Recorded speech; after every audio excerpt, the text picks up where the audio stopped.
आज हम बेसिकली एक नए चैप्टर की बात करने वाले हैं जिस चैप्टर का नाम है बेसिकली प्लांट किंगडम।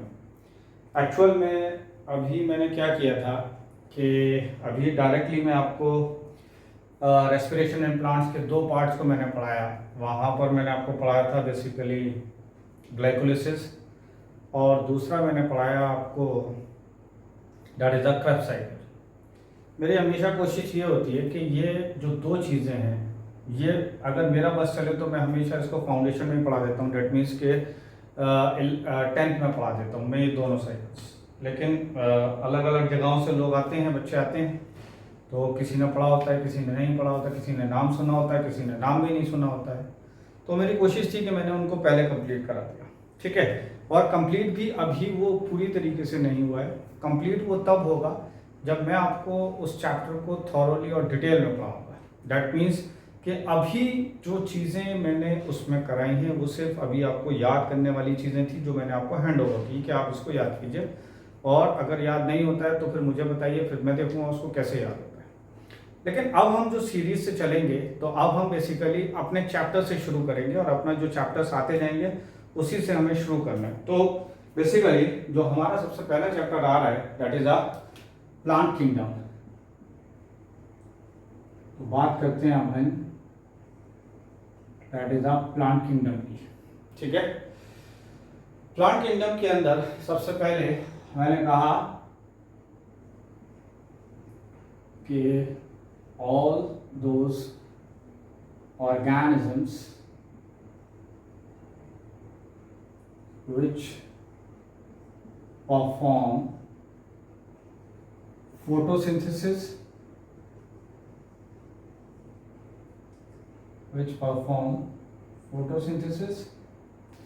तो मैंने कहा कि all those organisms which perform photosynthesis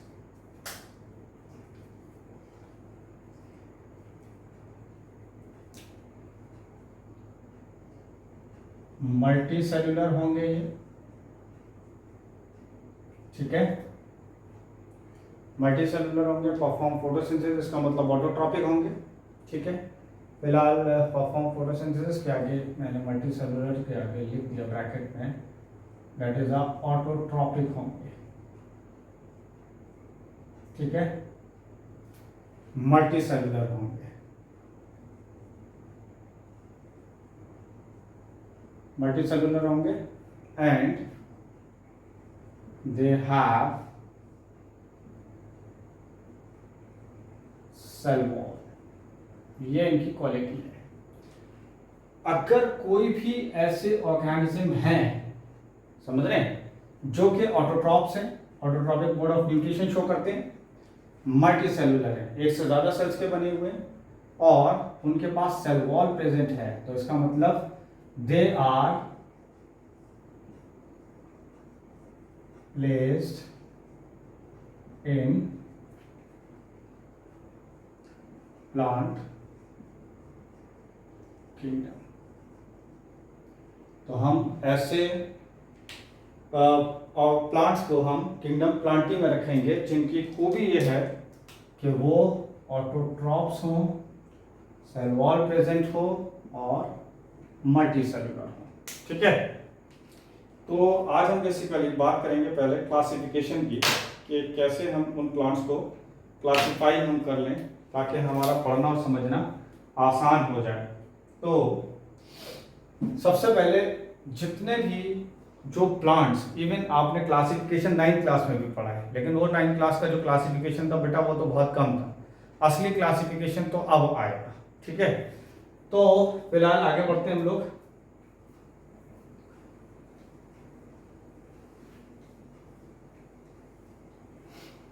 तो सबसे पहले दैट इज किंगडम प्लांटी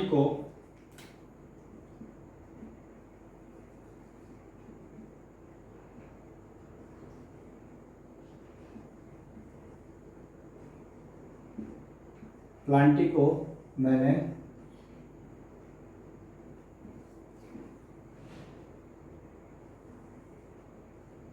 दो कैटेगरी में डिवाइड किया है, ठीक है।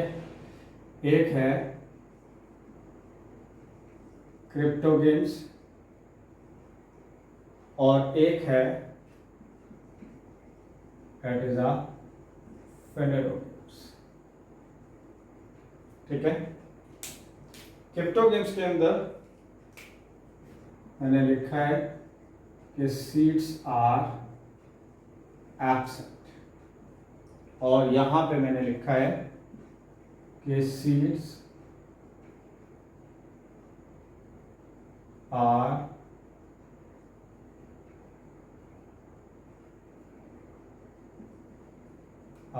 प्रेजेंट। तो एक इंपॉर्टेंट बात यहां पर यह है कि किंगडम प्लांटिंग को मैंने दो पार्ट्स में डिवाइड किया है, एक है क्रिप्टोगेम और एक है फेनेरोगेम्स। इसके अंदर मैंने कहा कि क्रिप्टोगेम्स वो प्लांट्स हैं जहां पर सीड जो है वो एब्सेंट होता है, और फेनेरोगेम्स वो प्लांट्स हैं जहां पर सीड प्रेजेंट होता है। ठीक है, एक और खास बात है यहां पर, वो है सेक्स ऑर्गन्स आर इनविजिबल। ये बहुत इंपॉर्टेंट पॉइंट है कि ये याद रखिए कि कुछ ऐसे प्लांट्स होते हैं, यानी अगर आप, चलिए कुछ को भी छोड़िए, बात ऐसे करते हैं कि अगर आप प्लांट में देखते हैं तो आप प्लांट में देखते हैं फ्लावर, और फ्लावर का काम है सेक्सुअल रिप्रोडक्शन कराने का, समझ रहे हैं, और सारे सेक्स ऑर्गन फ्लावर के अंदर होते हैं। ठीक है, ये आपको पता है। मैंने कहा कि जिन प्लांट्स के अंदर सेक्स ऑर्गन इनविजिबल हैं they are kept under cryptogams. ठीक है, और जिन प्लांट्स के अंदर यानी सेक्स ऑर्गन आर विजिबल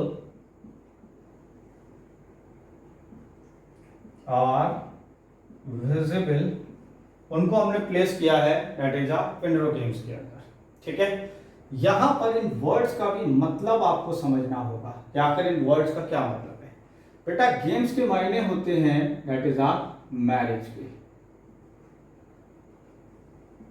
ठीक है, दैट इज मैरिज के, और यहां मैंने लिखा है दैट इज क्रिप्टो, और क्रिप्टो का मतलब है that is hidden marriage. Hidden marriage का मतलब हुआ कि सेक्स ऑर्गन जो है वो इनविजिबल है, समझ रहे हैं। सेक्स ऑर्गन जब इनविजिबल है तो इनके अंदर जो मैरिज हो रही है वो भी बेसिकली इनविजिबल होगी, और इस वजह से इन प्लांट्स का नाम पड़ गया दैट इज क्रिप्टोगेम्स। अगर आप फेनेरोगेम्स की बात करें तो बेटा यहां पर लिखा है गेम्स, अगेन गेम्स के मायने मैरिज ही है, और यहां लिखा है फेनेरो, फेनेरो का मतलब हुआ नैकेड के, और यहां पे है दैट इज ओ। इसका काम होता है बेटा, ओ का काम होता है जोड़ने का, ये मैं पहले बार बार बता चुका हूं, फिर जान लीजिए कि ओ का काम है जोड़ने का। ओ से पहले लिखा है क्रिप्टो, क्रिप्ट, और आगे लिखा है गेम्स। क्रिप्ट के मायने हैं बेसिकली हिडन के, हिडन का मतलब छुपा हुआ है। अगर मैरिज हिडन है, छुपी हुई मैरिज है, तो these plants are called as cryptogams, यानी जिन प्लांट्स के अंदर मैरिज हिडन है they are called as cryptogams, और जिन प्लांट्स के अंदर मैरिज नेकेड है, खुली हुई है, आपको क्लियर कट उसके सेक्स ऑर्गन नजर आ रहे हैं, इसका मतलब these plants are called as phanerogams. ठीक है, इसके बाद मैंने कहा कि क्रिप्टोगेम्स को हमने डिवाइड किया तीन टाइप में। ठीक है, दे आर, पहला है दैट इज थैलोफाइट्स, ये सारी अभी 9 की बातें हो रही हैं, थैलोफाइट्स। दूसरा है ब्रायोफाइट्स, और तीसरा है टेरिडोफाइट्स। ठीक है, थैलोफाइट्स के अंदर आते हैं एल्गी। एल्गी का मतलब आप जानते हैं, एल्गी किस में आएंगे, दैट इज थैलोफाइट्स में। ठीक है, इसके बाद मैंने कहा कि थैलोफाइट्स के अंदर एल्गी को डिवाइड किया गया है 3 पार्ट्स में। ठीक है, पहला है दैट इज ग्रीन एल्गी। ठीक है, दूसरा है ब्राउन एल्गी, और लास्ट वाला है दैट इज रेड एल्गी। तो एल्गी 3 तरीके की है, एक है ग्रीन एल्गी, ठीक है, एक है ग्रीन एल्गी, एक है ब्राउन एल्गी, और एक है red algae.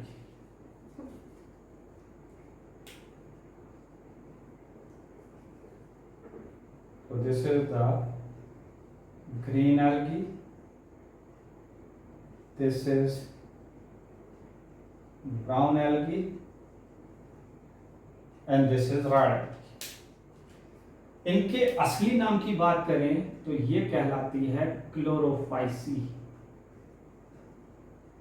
This is called as a chlorophyceae. That is a green algae का नाम है क्लोरोफाइसी। ब्राउन एल्गी का नाम है फियोफाइसी और रेड एल्गी का नाम है दैट इज अ रोडोफाइसी। ये बात याद रखिएगा। तो इसका मतलब हुआ कि ग्रीन एल्गी का नाम है that is a Chlorophyceae, brown algae का नाम है दैट इज अ फियोफाइसी और रेड एल्गी का नाम है दैट इज अ रोडोफाइसी। ठीक है, इसके बाद बात करते हैं हम ब्रायोफाइट्स की। ब्रायोफाइट्स को हमने 3 पार्ट्स में डिवाइड किया है। ठीक है, जरा डिवीजन को जरा सही से समझिएगा कि ब्रायोफाइट्स को मैंने 3 पार्ट्स में डिवाइड किया। पहला है हेपेटिकॉप्सिडा, दैट इज अ हेपेटिकॉप्सिडा। ठीक है, दूसरा है एंथोसेरोप्सिडा,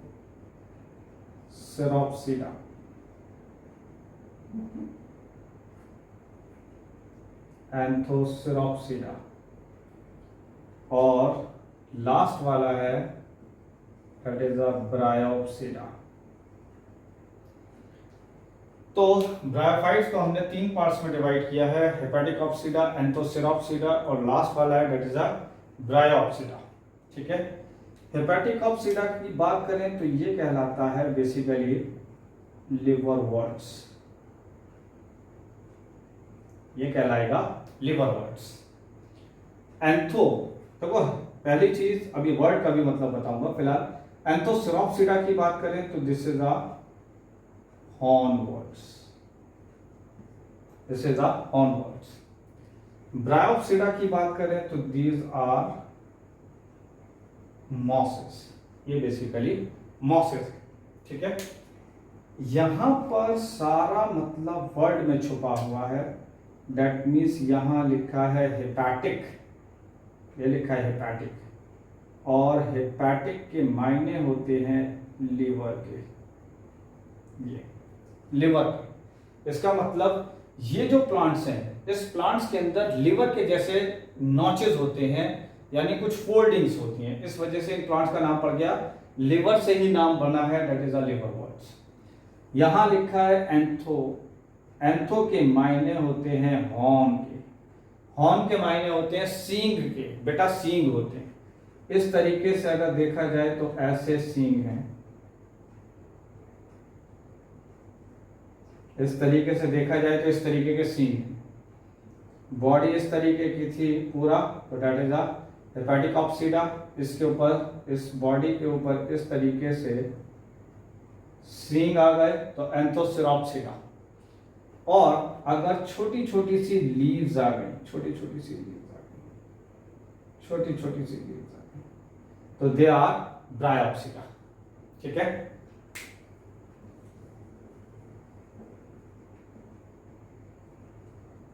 इसके बाद आते हैं हम दैट इज अ टेरिडोफाइट्स पर। टेरिडोफाइट्स को भी हमने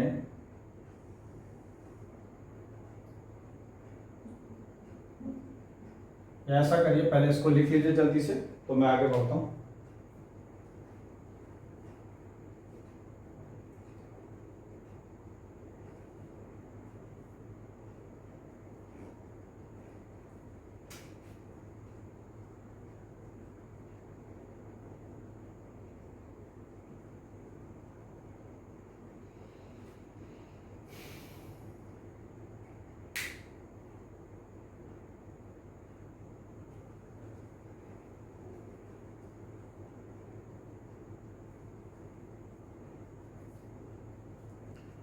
चलिए इसी में देखते हैं, कोशिश करते हैं इसी में लाने की।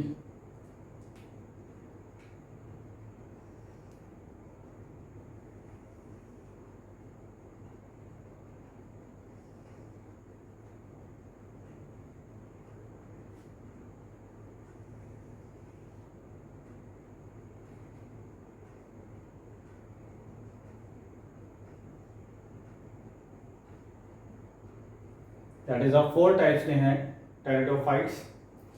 पहला है साइलॉप्सिडा,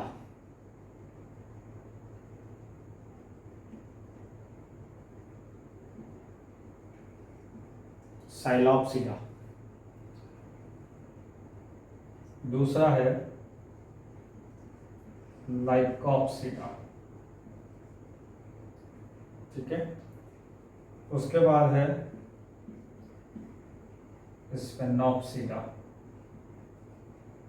और लास्ट है टेरोप्सिडा। इसको अगर मैं याद करने का एक तरीका बताऊं बेटा, तो ये हुआ H, ये हुआ A, ये हुआ B, तो दिस इज HAB से हैप से इसको याद कर लीजिए, ठीक है। और यहाँ पर green algae, brown algae, red algae, इसमें तो शायद कोई दिक्कत होगी नहीं, ठीक है। तो इसको याद करने का तरीका होगा हैव, ठीक है। इसको थोड़ा सा इस तरीके से याद कर लिए, दैट इज PL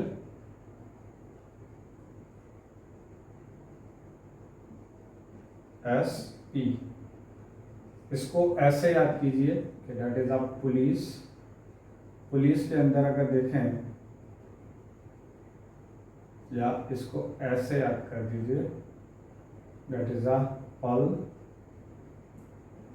SP से, ठीक है। इसको आप याद कर लीजिए, दैट इज साइलॉप्सिडा, लाइकॉप्सिडा, स्पेनॉप्सिडा, टेरोप्सिडा। इसके बाद फिंड्रोगेम्स की अगर हम बात करें, तो फिंड्रोगेम्स को मैंने 2 टाइप में डिवाइड किया है। एक है जिम्नोस्पर्म्स और एक है एंजियोस्पर्म्स, ठीक है। ये तो आपने 9th में पढ़ाई है, that is gymnosperm and angiosperms. Gymnosperm के अंदर अगर देखें तो दैट इज नैकेड सीड होगा। एंजियोस्पर्म की बात करें तो मैंने कहा सीड प्रेजेंट इनसाइड फ्रूट। ये सीड किसमें प्रेजेंट होगा? फ्रूट के अंदर, ठीक है। अब जिम्नोस्पर्म की बात की जाए तो पहले चलिए जिम्नोस्पर्म को डिवाइड कर लेते हैं।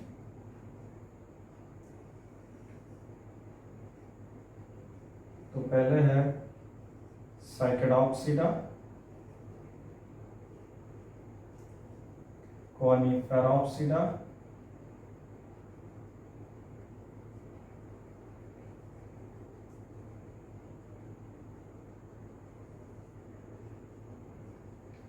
जिंकोप्सिडा और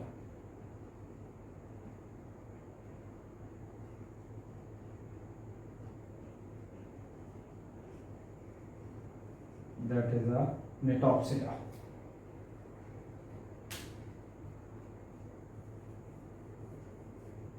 ऐसा करिए, आप इसको थोड़ा सा निटॉप्सिडा तक ही रखिए, आगे आगे जिंगो बाइलोगा को मत लाइए, छोड़िए, औसत छोड़िए। दिस इज नेटॉप्सिडा, सिर्फ इनको रखिए। That is a cycadopsida, coniferopsida, gnetopsida. बेटा ये निटॉप्सिडा पढ़ा जाएगा, निटॉप्सिडा, ठीक है। इसके बाद अगर हम बात करें इसकी, तो यहां पर एंजियोस्पर्म्स भी 2 टाइप का है। एक है डाइकॉट और दूसरा है मोनोकॉट, समझ गए? एक है दैट इज अ डाइकॉट और एक है मोनोकॉट। तो इस चार्ट को जल्दी से आप लोग बनाएं।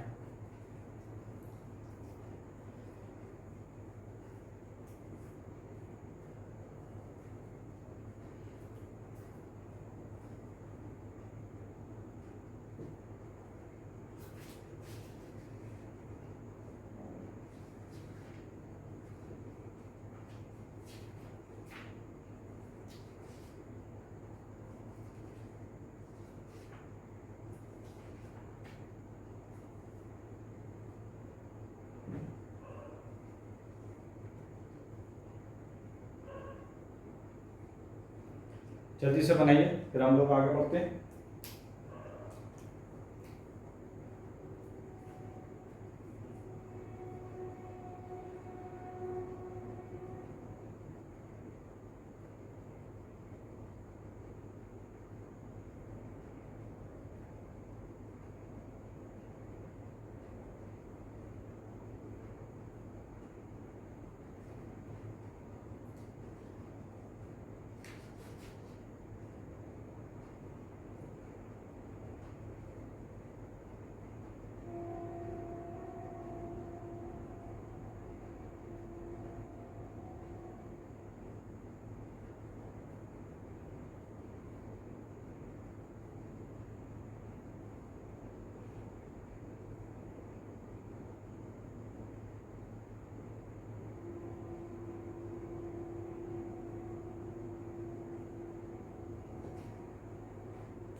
चलिए आगे बढ़ते हैं हम लोग। इसको मैं अब रब कर रहा हूँ, और इसके अंदर जो सबसे एडवांस प्लांट है बेटा ये वाले, ये जो सबसे एडवांस प्लांट हैं, हम इनकी सबसे पहले बात करेंगे, एंजियोस्पर्म्स की, क्योंकि जो चीज़ें इसमें मैं बताऊंगा उन्हीं का कनेक्शन इन प्लांट से होगा। ठीक है, तो सबसे पहले हम लोग बात करेंगे एंजियोस्पर्म्स की। ठीक है,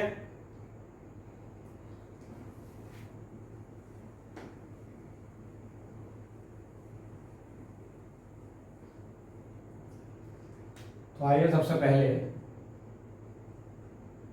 दैट इज एंजियोस्पर्म्स।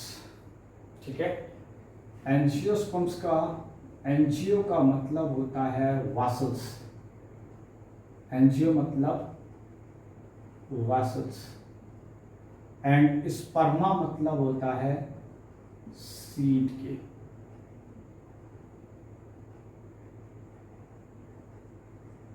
स्पर्मा का मतलब होता है दैट इज अ सीड।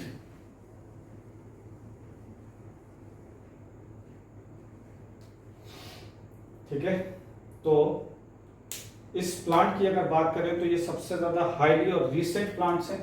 तो मैंने कहा कि मोस्ट एडवांस्ड प्लांट्स वेयर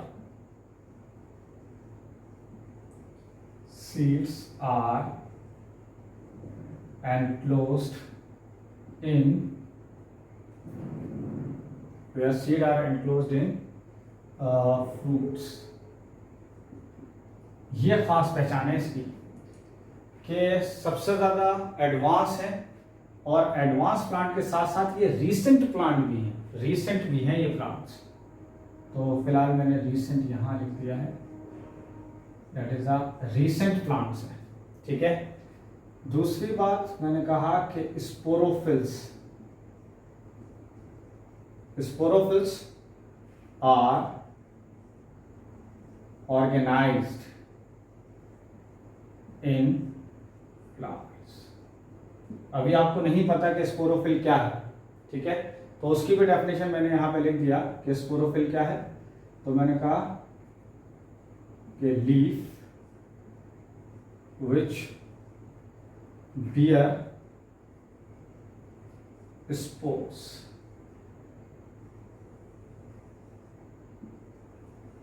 वो लीफ जो स्पोर बियर करती है that is called as a sporophyll. तो ये रहा स्पोरोफिल। ठीक है, तो कंप्लीट हो गया होगा।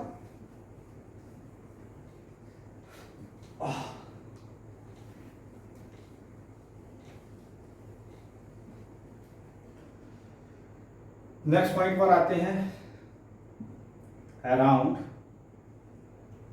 270 इतने that is a 2,70,000 plants belongs to angiosperms। ये खास बात है कि तकरीबन 2,70,000 प्लांट्स बिलोंग करते हैं एंजियोस्पर्म्स के अंदर, जिसके अंदर तकरीबन 2,20,000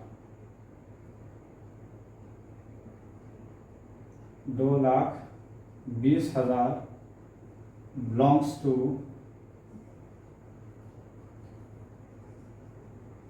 dicot and 50,000 belongs to monocot plants। बेटा एक बात आपको मैं पहले ही बता दूं, ये बात आप जान लीजिए कि आपके आसपास में जितने प्लांट्स आपको दिखाई दे रहे हैं, जितने भी प्लांट्स आपको नजर आ रहे हैं आपके आसपास में, वो सारे के सारे प्लांट्स, उसमें तकरीबन 99% जो हैं वो एंजियोस्पर्म्स है। इसीलिए मैं सबसे पहले एंजियोस्पर्म्स को पढ़ा रहा हूं। एंजियोस्पर्म्स को पढ़ाने का मतलब इसलिए है कि ताकि इसमें जो टर्मिनोलॉजी आएगी उस टर्मिनोलॉजी को मैं वहां को रिलेट करूंगा इन लोअर प्लांट्स में, क्योंकि लोअर प्लांट्स अभी आपने नहीं देखे। अभी सिर्फ आप उसको बस मैं बोलता जाऊंगा, आप हाँ हाँ बोलते जाएंगे कि हाँ ठीक है सर बोल रहे कुछ भी हो रहा है, लेकिन वो बात में मजा नहीं आएगा। मैं यहीं से उन सारी टर्मिनोलॉजी को कोरिलेट करूंगा ताकि आपको समझ में आ सके कि क्या एक्चुअल में एंजियोस्पर्म में ये स्ट्रक्चर था और लोअर प्लांट में उसी स्ट्रक्चर का नाम क्या है। ठीक है, फिलहाल यहां तक बातें समझ में आ गई कि इसमें तकरीबन 2,70,000 प्लांट बिलोंग करते हैं एंजियोस्पर्म्स में, जो कि जिसमें 2,20,000 बिलोंग करेंगे डाइकॉट में और 50,000 बिलोंग करेंगे मोनोकॉट्स के अंदर। ठीक है, इसके बाद अगर बात की जाए तो नेक्स्ट पॉइंट दैट इज मैंने कहा कि they grow in wide range of habitat, यानी डिफरेंट टाइप के एनवायरनमेंट में ये प्लांट्स ग्रो कर जाते हैं, अलग अलग टाइप के एनवायरनमेंट में ग्रो कर जाते हैं। जहां पर बहुत ज्यादा गर्मी पड़ रही है वहां पे भी ग्रो कर जाएंगे, जहां पर बहुत ज्यादा सर्दी पड़ रही है वहां पे भी ग्रो कर जाएंगे। ये प्लांट्स की क्वालिटी होती है, इसीलिए मैंने लिखा है कि they grow in wide range of habitat, जैसा कि, और यहां मैंने लिखा है एक्सेप्ट सी, या ऐसा करिए इसको, ऐसे ना लिखा, ऐसा लिखिए कि इन सी का मतलब ocean, only 2 angiosperms are growing या आर ग्रोन, और उनके नाम हैं, एक का नाम है थेरेसिया और दूसरे का नाम है ज़ोस्टेरा।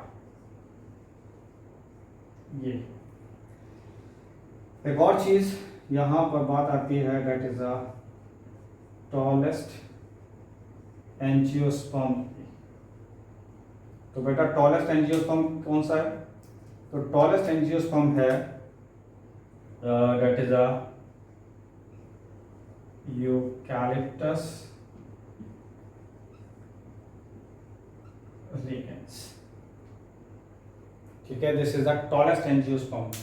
आपने देखा होगा कि सड़क के किनारे बहुत ऊंचे ऊंचे पेड़ लगे होते हैं, बहुत ऊंचे ऊंचे पेड़ लगे होते हैं सड़क के किनारे। खास पहचान है कि उनका स्टेम वाइट कलर का होता है, एकदम सिल्वरिश कलर का स्टेम होता है, बहुत ऊंचे से पेड़ होते हैं बेटा। वो जो ऊंचे वाले पेड़ हैं दे आर यूकलिप्टस रेगनेंस। समझ गए? इन पेड़ों का नाम है यूकलिप्टस रेगनेंस। और तकरीबन इनकी जो हाइट जाती है वो तकरीबन 115 मीटर्स तक चली जाती है, 115 मीटर्स तक। ठीक है, फिर बात आती है next, that is the smallest angiosperm. ठीक है, स्मॉलेस्ट एंजियोस्पर्म की बात करें तो दैट इज वॉल्फिया। ये सबसे छोटा एंजियोस्पर्म है, दैट इज वॉल्फिया। इसका साइज होता है दैट इज 0.1 सेंटीमीटर। तो इसका साइज है 0.1 centimetre. This is the smallest angiosperm. यहां तक बातें समझ में आई? आगे बढ़ें जल्दी जल्दी से। टॉलेस्ट हो गया, स्मॉलेस्ट हो गया, तो चलिए आगे बढ़ते हैं हम लोग। कुछ और पॉइंट्स हैं इसमें।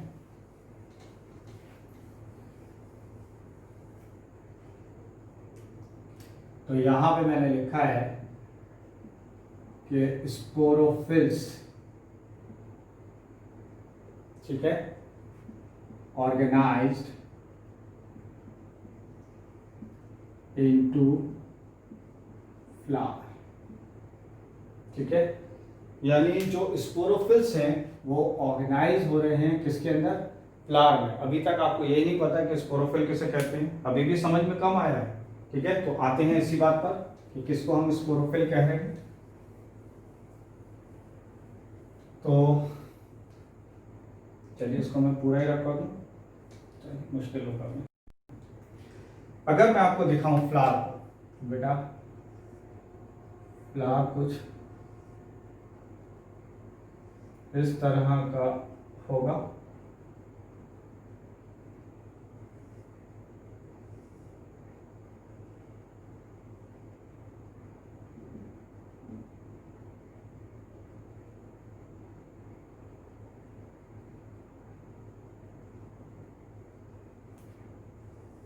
ये दिखाया जाए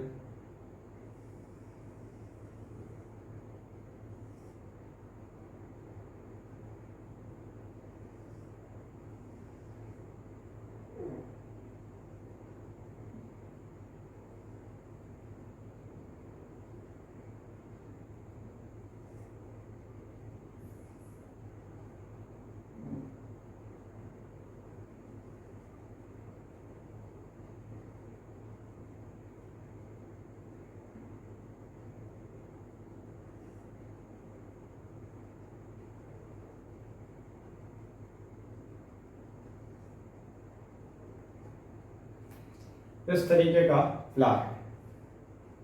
बेटा इसकी बात की जाए तो दिस इज अ सेपल, इसकी बात की जाए तो दिस इज पेटल। अब अगर दिखाया जाए तो ये है एंथर और ये है दिस इज अ फिलामेंट। इन दोनों की बात करें तो ये दोनों कहलाते हैं स्टेमेन।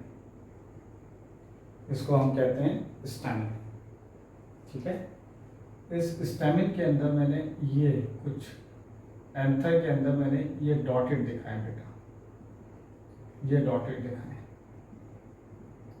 ऐसे मैंने यहां पर भी डॉटेड दिखाए। ठीक है, इस डॉटेड की बात करें तो दे आर पॉलिन ग्रेन्स। अब जो बातें आ रही हैं बेटा, चलिए पॉलिन ग्रेन्स हुआ अभी, ठीक है, देखते हैं आगे भी। तो ये पोर्शन है, this is the stigma, this is style and this is ovary, ठीक है। और ये जो डंडी है जिसमें फ्लावर निकल रहा है ये कहलाती है दैट इज अ पेडिसल, ठीक है। यहाँ पर अगर दिखाया जाए तो ये है इसके अंदर ओव्यूल, ठीक है, ये ओव्यूल है। मैंने कहा कि ऑर्गेनाइज इनटू फ्लावर्स, तो हेडिंग आती है दैट इज अ फ्लावर पर, तो मैंने कहा कि it is a modified shoot having, क्या क्या होता है फ्लावर में, तो इसके अंदर सबसे पहले बात आती है दैट इज अ सेपल की। सेपल की बात करें तो ये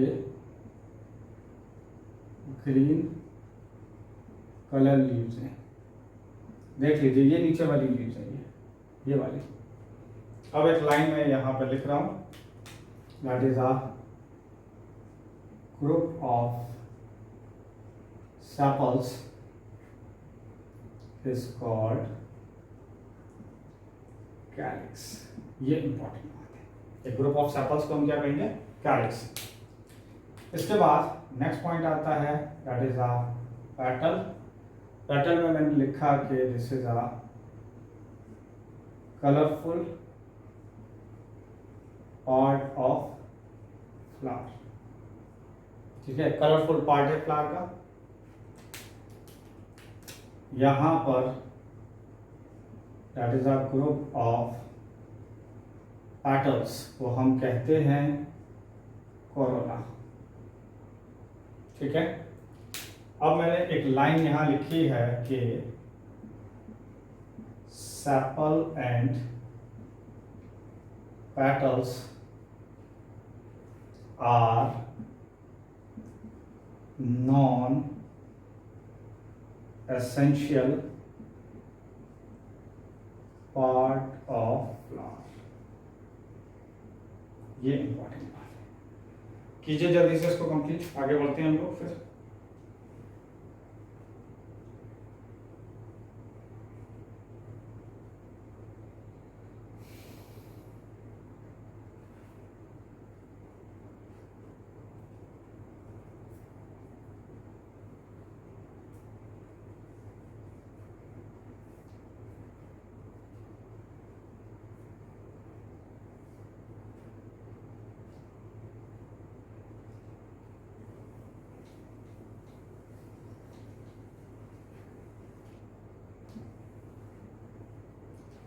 चलिए नेक्स्ट आते हैं थर्ड पार्ट पर।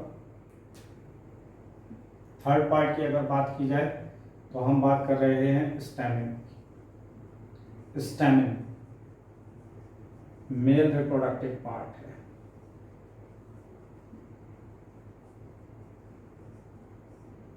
और इसी का एक और नाम है that is a micro sporophyll, ये इंपॉर्टेंट है बेटा। यहाँ पे लिखा है देखो स्पोरोफिल लिखा है, और यहाँ पे देखो ये लिखा है स्पोरोफिल, यहाँ लिखा है माइक्रोस्पोर, यानी माइक्रोस्पोरोफिल। इसका मतलब हुआ कि माइक्रो माने हुआ छोटा, और स्पोरोफिल का मतलब ऐसी लीफ जिसके ऊपर छोटा स्पोर्स आ रहा है, ठीक है। तो माइक्रोस्पोरोफिल वो लीफ जिसके ऊपर छोटा वाला स्पोर आ रहा है, that is called as a microsporophyll या स्टेमिन या मेल रिप्रोडक्टिव पार्ट। और वो जो छोटा वाला स्पोर है दैट इज अ माइक्रोस्पोर या पॉलन ग्रेन। तो मैंने कहा इसके ऊपर यहां लिख दिया मैंने कि इट हैव टू पार्ट्स, इसके पास में दो पार्ट्स होंगे। एक पार्ट होगा, यहां मैंने लिखा भी है देखो बेटा, ये लिखा है एंथर, ये लिखा है फिलामेंट, देखो। तो मैंने कहा कि इट हैव टू पार्ट, एक है एंथर और दूसरा है फिलामेंट, ठीक है। तो एक हो गया एंथर, एक हो गया फिलामेंट। मैंने कहा यहां पर एंथर हैव माइक्रो स्पोरेंचिया,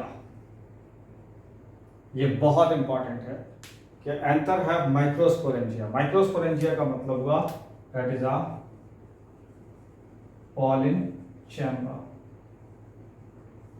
तो यहाँ पर anther have a microsporangia pollen chamber where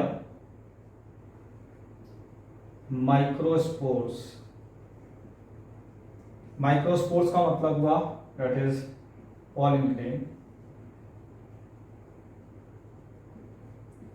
are developed, जहां पर pollen grains डेवलप्ड हो रहे हैं, ये वो जगह है। Anther have a microsporangia that is a pollen chamber where microspores या pollen grains आर डेवलप्ड, जहां पर pollen grains डेवलप हो रहे हैं उस जगह को हमने दिया है माइक्रोस्पोरेंजिया। तो बेटा ये बहुत इंपॉर्टेंट लाइन है।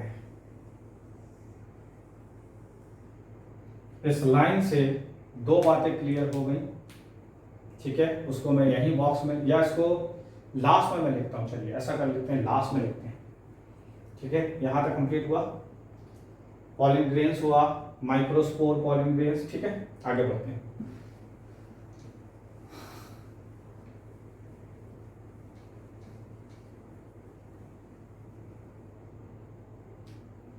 नेक्स्ट है दैट इज अ कार्पेल।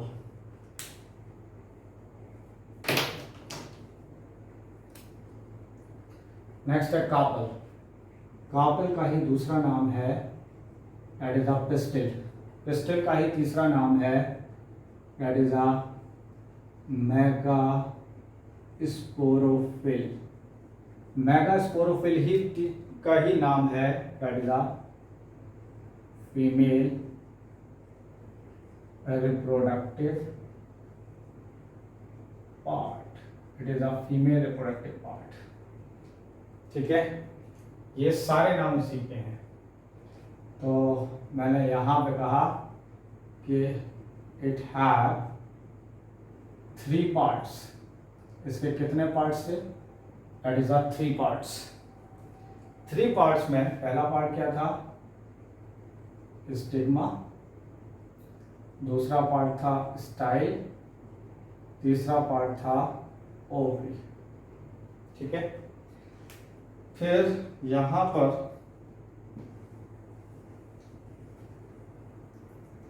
मैंने लिखा है कि ovary have embryo sac. Ovary have embryo sac. Embryo sac का मतलब है, यानी एम्ब्रियो सैक का दूसरा नाम है that is a female gametophyte, ठीक है। ओवरी हैव एम्ब्रियो सैक या फीमेल गैमेटोफाइट वेयर एग का मतलब है मेगास्पोर आर बॉर्न, जहां पर मेगास्पोर बॉर्न होगा, ठीक है। यहां तक बातें आपको समझ में आई कि इस जगह पर यहां पर ये बेसिकली ओव्यूल था, ओव्यूल के अंदर ये रहा embryo sac. This is embryo sac. यहां मैंने एक लाइन और लिख दी है कि एम्ब्रियो सैक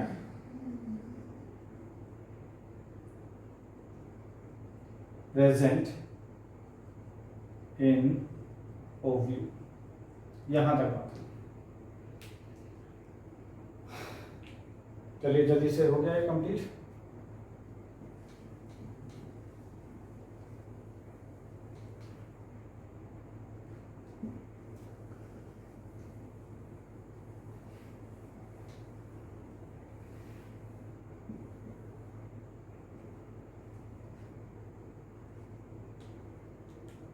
तो अब अगर बात की जाए कि कुछ इंपॉर्टेंट पॉइंट्स मैं बताना चाह रहा था, मैं ये कह रहा था कि देखिए ये है स्टैमिन। तो स्टैमिन का दूसरा नाम या स्टैमिन क्या है? तो दिस इज अ माइक्रोस्पोरोफिल। ये बात आपको याद होनी चाहिए कि अगर मैं ये कह रहा हूं माइक्रोस्पोरोफिल तो इसका मतलब है दैट इज अ स्टैमिन की बात हो रही है। फिर मैंने कहा कि पॉलिन ग्रेन, या ऐसा करिए, अभी पॉलिन ग्रेन की बात बाद में करेंगे, that is a pollen chamber. Pollen chamber का मतलब हुआ, पॉलिन चैम्बर का दूसरा नाम है दैट इज अ माइक्रोस्पोरेंजिया। ठीक है, इसके बाद आइए पॉलिन ग्रेन की। पॉलिन ग्रेन का दूसरा नाम हुआ that is a microspore.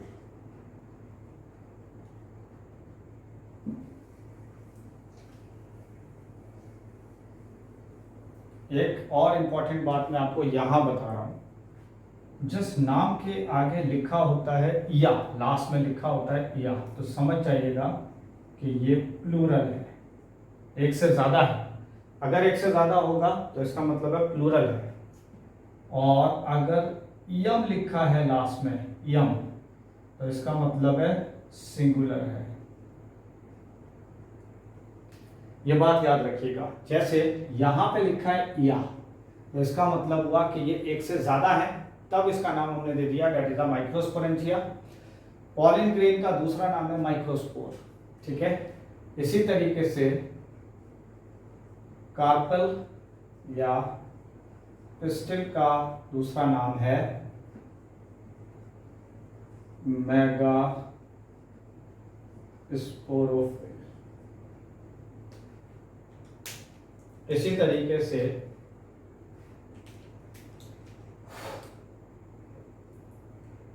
Embryo sac, पहले तो ओव्यूल का बात करें, ओव्यूल का, दैट इज ओव्यूल। ओव्यूल का दूसरा नाम है mega sporangium. This is a mega sporangium. बेटा जब भी ये याद रखिएगा, जब नाम आए मेगा, मेगा इसका मतलब है फीमेल पार्ट की बात हो रही है। यहाँ पर अब जो आएंगे वो सब मेगा मेगा जहाँ आएगा, देखो यहाँ पे आया माइक्रो, माइक्रो, माइक्रो, इसका मतलब था ये मेल पार्ट में है, दैट इज मेल में है। ठीक है, ये मेल पार्ट के अंदर होगा, और अगर लिखा है मेगा तो इसका मतलब ये फीमेल पार्ट में होगा। तो ये होगा कार्बोविस्टल, मेगास्पोरोफिल, ओव्यूल, मेगास्पोरेंजियम। इसी तरीके से दैट इज अ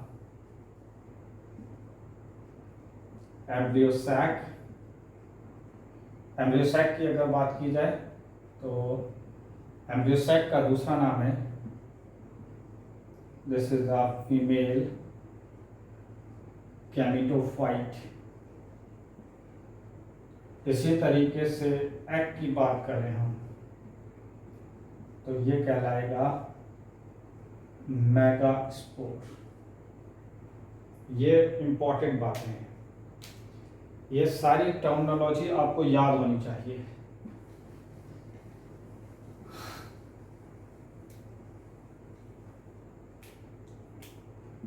ये सारा मेल पार्ट में आया, ये सारा फीमेल पार्ट में आया है।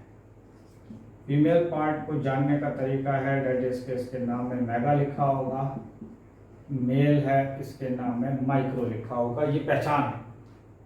ठीक है, मेगास्पोर, फीमेल गैमेटोफाइट, ये सारी चीजें देख लीजिए, दैट इज एम्ब्रियोसैक।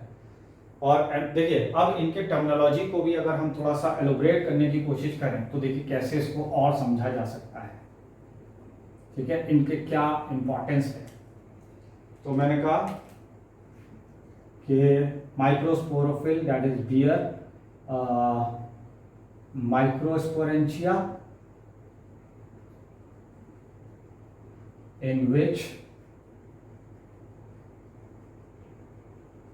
माइक्रो, या ऐसा करिए अभी फिलहाल इतना ही रखिए, चलिए थोड़ी सिर्फ इतना ही रखिए, कुछ नहीं करना है, इतना ही। यहाँ तक बातें समझ में आ गई। ये सब आपने पढ़ा होगा 10th में, बस मैंने उसको थोड़ा सा वॉशअप किया है कि स्टाइमिन का ये नाम भी है, पॉलिन ग्रेन का ये नाम भी है, और पॉलिन चैम्बर का ये नाम भी है, कार्पेल का ये नाम भी है, ये सारी बातें यहाँ हुई हैं। इसके बाद बात आती है दैट इज अ पॉलिनेशन की।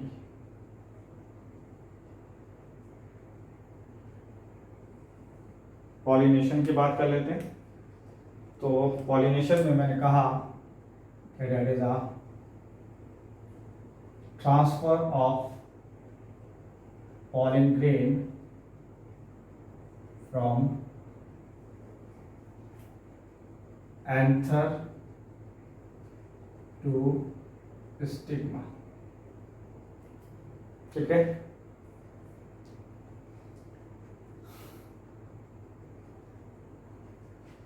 इसके बाद यहां पर मैंने एक लाइन लिखी है कि when pollen grain reach on stigma, it have two male gametes in it।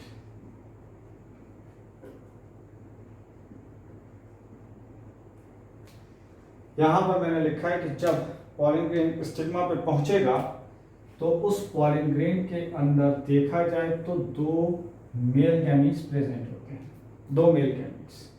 ठीक है, तो यहां पर मैंने लिखा है मेल गैमीट्स, ये हो गया।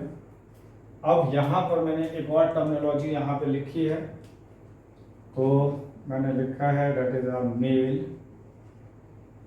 गैमेटोफाइट। मेल गैमेटोफाइट का मतलब body which have male gamete, which have male gamete। और male gametophyte का मतलब हुआ कि pollen grain having male gametes। ये इंपॉर्टेंट बात है, ये कंप्लीट कीजिए जल्दी से।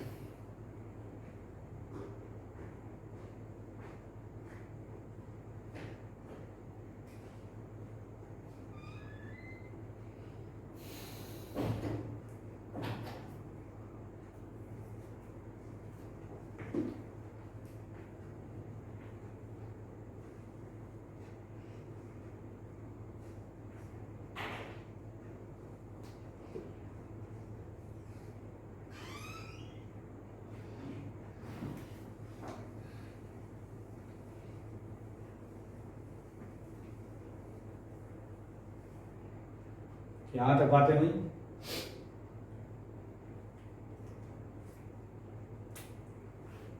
Now on stigma pollen grain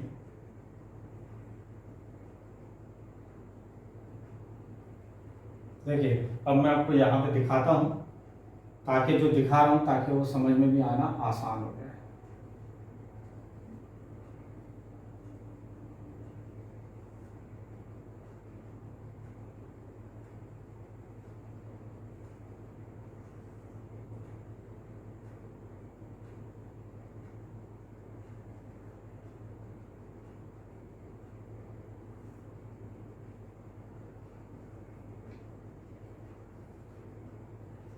तो ये हुई स्टिग्मा,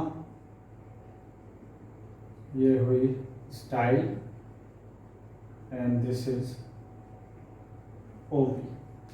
ठीक है, और ओवरी के बाद अगर दिखाया जाए तो दिस इज ओव्यूल। ओव्यूल का मतलब दिस इज मेटास्पोरेंजियम, और इसके अंदर अगर दिखाया जाए तो this is embryo sac. Embryo sac का मतलब this is a female gametophyte. अभी सब चीजें मैंने बताई हैं, ये सारी बातें। ठीक है, चलिए इसको मैं रब कर रहा हूं।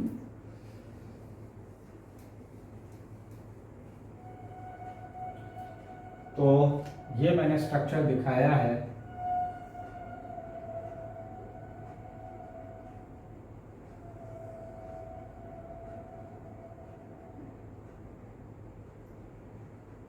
एम्ब्रियो सैक का।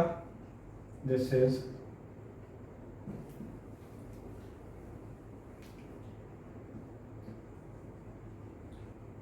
embryo sac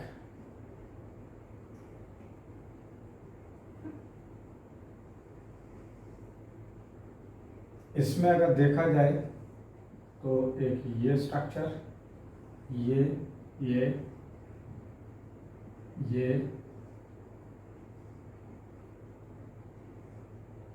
ये पार्ट, ये जो बड़ा वाला है दिस इज द एग या मेगास्पोर है। दिस इज द एग या megaspore.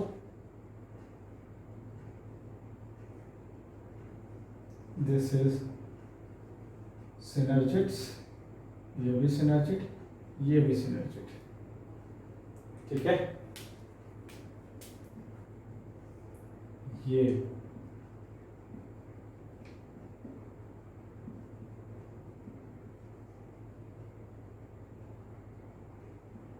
this is the filiform apparatus. This is the filiform apparatus. This is polar nuclei.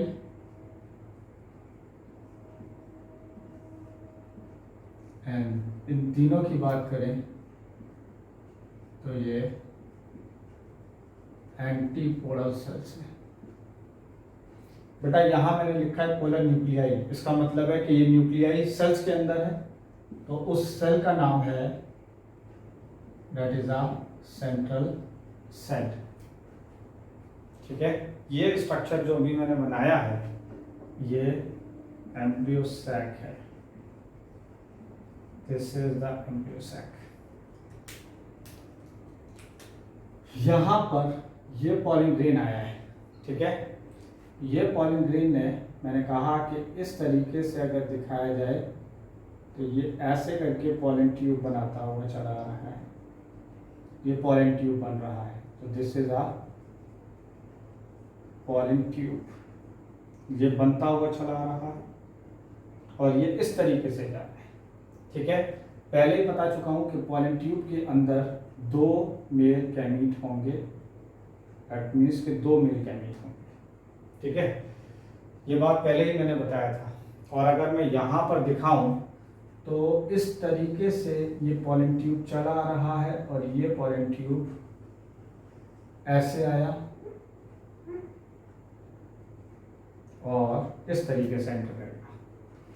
तो मैंने कहा यहाँ पर when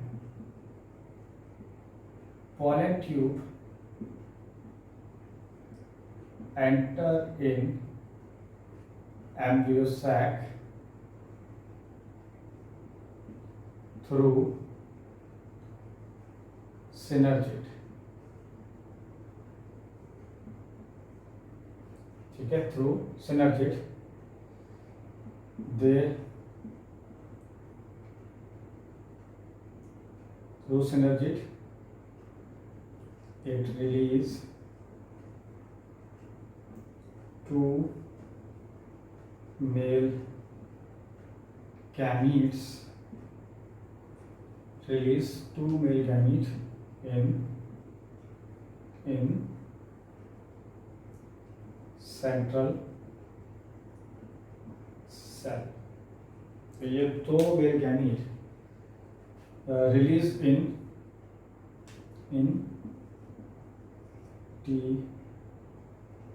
जनरेटिंग, ऐसा करिए डिजेनरेटिंग सिनेप्स, ठीक है।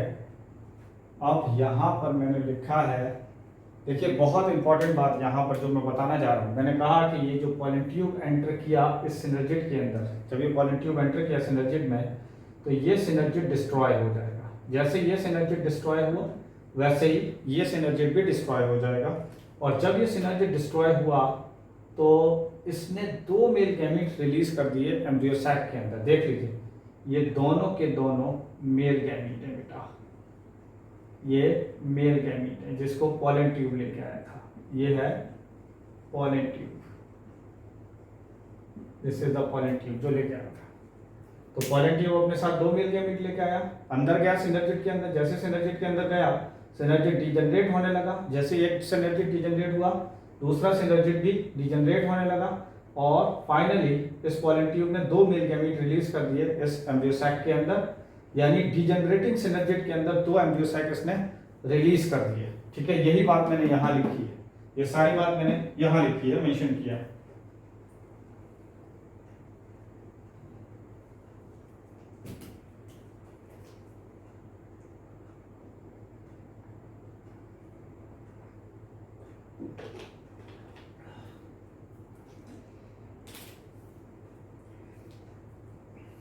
इसके बाद आगे बढ़ते हैं हम लोग। इसको मैंने अब रब कर दिया, इसका यूज खत्म हो चुका है। तो यहां मैंने कहा कि 1 male gamete fertilize with egg and form zygote. This fertilization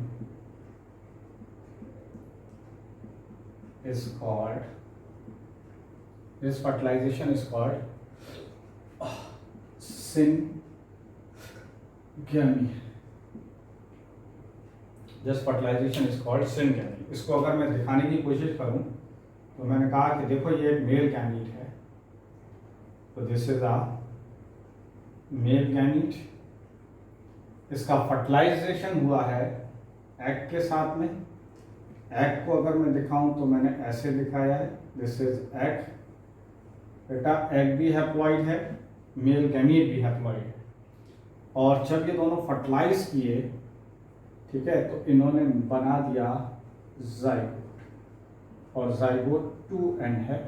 ठीक है, और इस फर्टिलाइजेशन को हमने नाम दिया दैट इज अ सिंगमी। ठीक है, ये तो रही एक मेल गैमीट की कहानी। देख लो, ये एक मेल गैमीट की कहानी हुई। तो फिर मैंने यहाँ पे लिखा है कि other male gamete fertilize with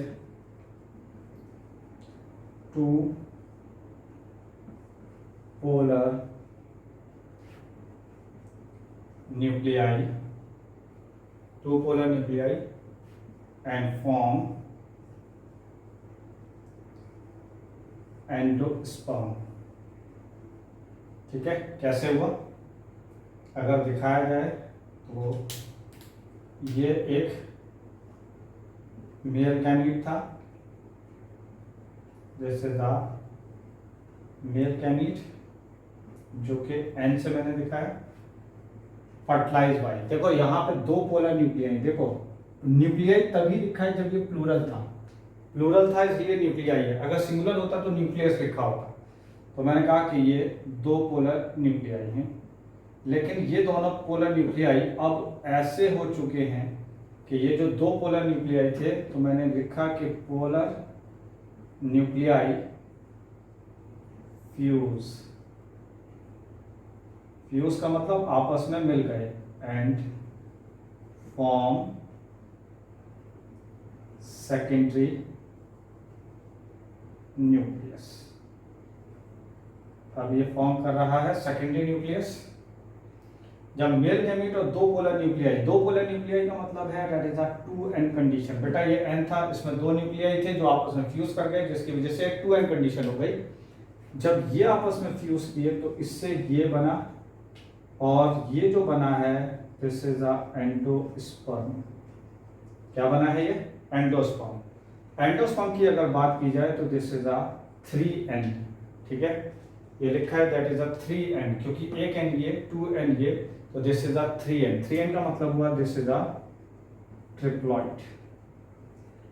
इसका मतलब है दैट इज अ डिप्लॉइड, और ये जो n लिखा है इसका मतलब है हैप्लॉइड। ठीक है। अब आती है अगली बात।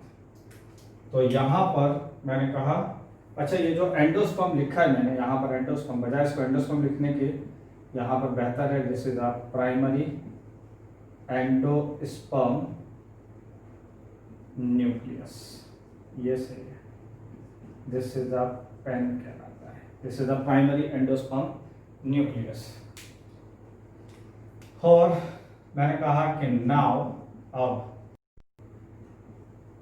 Central cell is called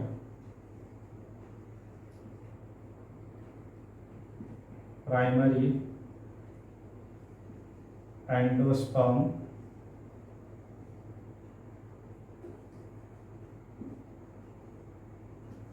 primary central cell, ये कहलाएगा। ठीक है, तो उसके बाद ये बात हो गई। तो यहाँ पर मैंने कहा कि primary endosperm nucleus form endosperm which gives nourishment to developing zygote, ये नरिशमेंट देगा डेवलपिंग जाइगोट को। तो this is a PEN, PEN form endosperm, ये जो पेन था ये वाला बेटा, ये वाला, ये PEN form endosperm which give nourishment to developing zygote, ये नरिशमेंट देगा डेवलपिंग जाइगोट को। ठीक है, यहाँ तक बातें समझ में आ गई, यानी फर्टिलाइजेशन हो ही चुका है।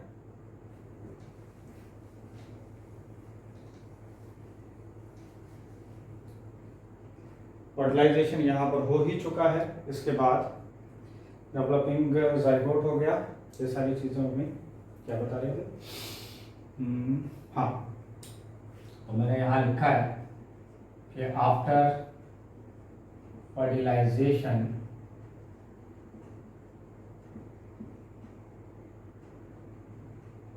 ओवरी चेंज इनटू फ्रूट, ठीक है, और ओव्यूल चेंज इनटू सीड। ये इंपॉर्टेंट बात है। जल्दी से कीजिए इसको।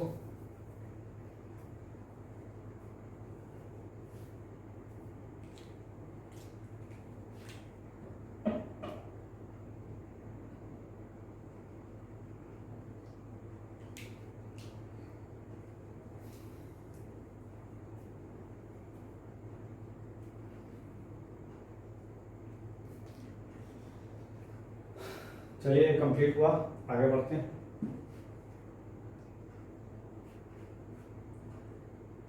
थोड़ा जल्दी से करिए इसको।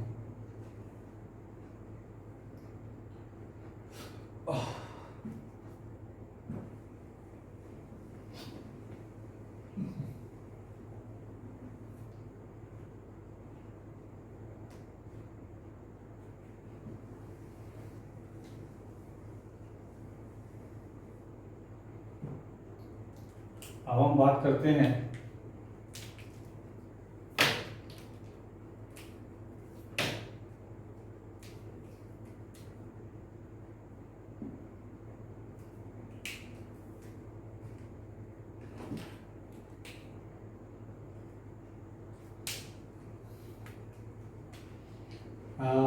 पता है आपको कि पहले ही बता चुका हूँ कि डाइकॉट दो टाइप के होते हैं एंजियोस्पर्म्स, एक होता है डाइकॉट और एक होता है मोनोकॉट। तो अब हम उसी की बात कर लेते हैं। तो ये आपने तकरीबन कंप्लीट कर ही लिया है, तो आगे बढ़ते हैं अब हम।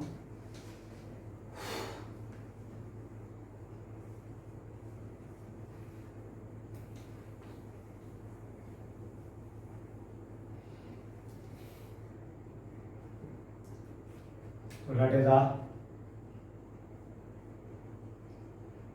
difference between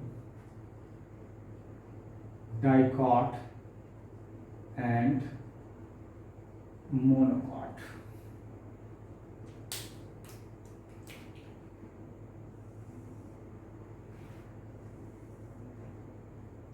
ठीक है, तो यहां पर आ गए, बात आ गई कैरेक्टर्स की, यहां पर आ गए डाइकॉट, यहां पर आ गया मोनोकॉट। ठीक है, सबसे पहले बात कर लेते हैं हम सीड की। ठीक है, सीड की अगर बात करें तो मैंने यहां लिखा है कि 2 कॉटलीडन्स होंगे। 2 कॉटलीडन्स का मतलब इस तरीके के होंगे कि ऐसा सीड होगा। ठीक है, 2 कॉटलीडन, कॉटलीडन्स का मतलब है that is a seed leaves, ये कॉटलीडन है। और यहां पर मैंने कहा कि सिंगल कॉटलीडन होगा, जैसा कि अगर दिखाया जाए तो ये मेज का दाना मैंने यहाँ पे दिखाया, तो ये सिंगल कॉटलीडन है यहाँ पर। ठीक है, दूसरे कैरेक्टर की बात कर लेते हैं। तो दूसरा कैरेक्टर है दैट इज अ रूट। यहां पर रूट होगी टैप रूट। टैप रूट का मतलब एक सिंगल रूट इस तरीके से निकले चली जा रही होगी, मोटी सी, इस तरीके की रूट निकल के जा रही होगी ऐसे करके। ठीक है, इस तरीके की रूट होगी, ये रूट हेयर्स भी आ गए, ऐसी होगी। और यहां पर रूट होगी that is a fibrous root.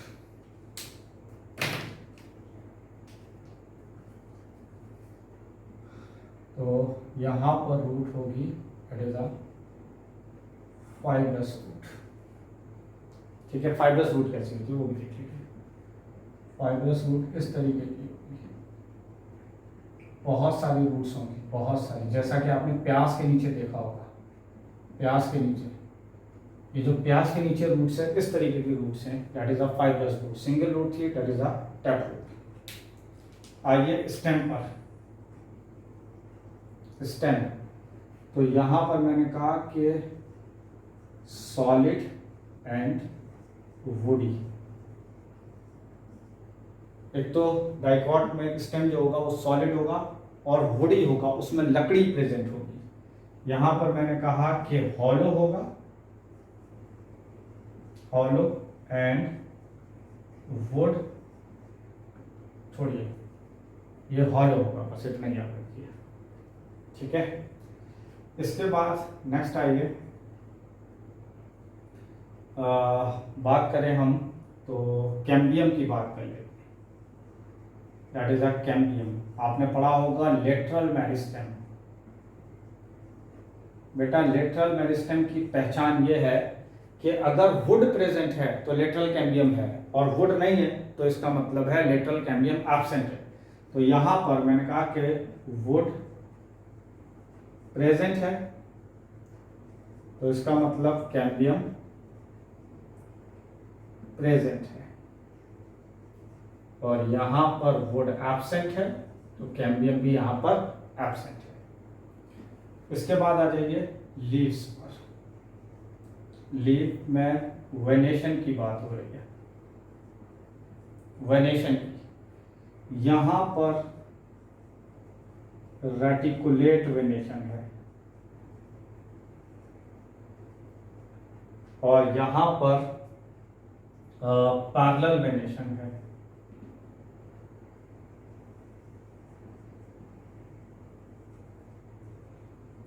Parallel venation अगर दिखाया जाए तो इस तरीके की, ये आपने केले की पत्ती देखी होगी या ग्रास देखी होगी, उसमें अगर आप देखेंगे तो इस तरीके के ऐसे अरेंजमेंट देखेंगे,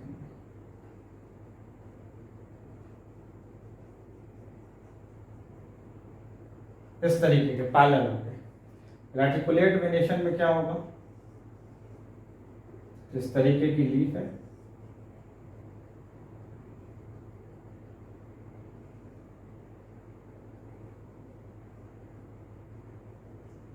और इसमें अगर आप देखें तो जाली होगी।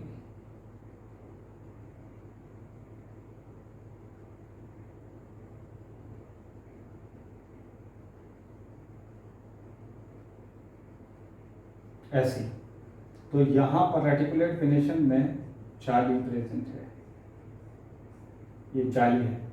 यहाँ पर ये पैरेलल है, देख लीजिए, this is a parallel venation.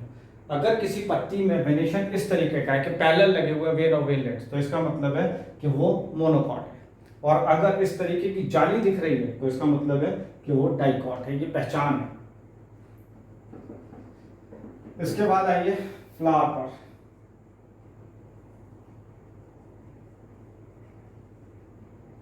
Flower पर तो मैंने कहा कि फ्लावर हो सकता है पेंटामेरस हो या फिर टेट्रामेरस हो, ठीक है। और यहां पर फ्लावर ट्राइमेरस होगा, ठीक है। यहाँ पे फ्लावर ट्राइमेरस होगा। अब ये सवाल है कि आखिर पेंटामेरस और टेट्रामेरस क्या है, तो मैं ट्राइमेरस आपको बता दे रहा हूँ, बाकी समझ लीजिएगा। देखिए, ट्राइमेरस में मैंने कहा कि फ्लावर के अंदर होता है सेपल, पेटल, स्टेमिन और कार्पेल। अगर ये चारों के चारों 3 की टेबल में आते हैं, अगर ये चारों के चारों सेपल, पेटल, स्टेमिन, कार्पेल अगर ये 3 की टेबल में आते हैं तो फ्लावर कहलाएगा ट्राइमेरस। जैसे कि एक एग्जांपल भी दिखा दूं, जैसे मान लो सेपल 6, पेटल 12, स्टेमिन 12 और कार्पेल मान लो 3, तो देख लो 3 के टेबल में आ रहे हैं सब। इसका मतलब फ्लावर हो गया ट्राइमेरस। अगर 4 के टेबल में आते तो ये हो जाता टेट्रामेरस, और अगर 5 के टेबल में आते तो ये हो जाता पेंटामेरस, ठीक है। आइए एग्जांपल्स की बात करते हैं। अगर डाइकॉट में बात करें तो बेटा जैसे वुडी है, जैसे नीम हो गया, मैंगो हो गया, सनफ्लावर हो गया, बहुत सारे। मोनोकॉट में बात करें तो बेटा मेज हो गया, ठीक है, ग्रास हो गई, शुगर केन हो गया और बहुत सारे हो गए। कीजिए जल्दी से। और यहाँ पर ये एंजियोस्पर्म का टॉपिक अब कंप्लीट होता है। तो अब हम आएंगे एल्गी पर, अगली बार से एल्गी से स्टार्ट करेंगे।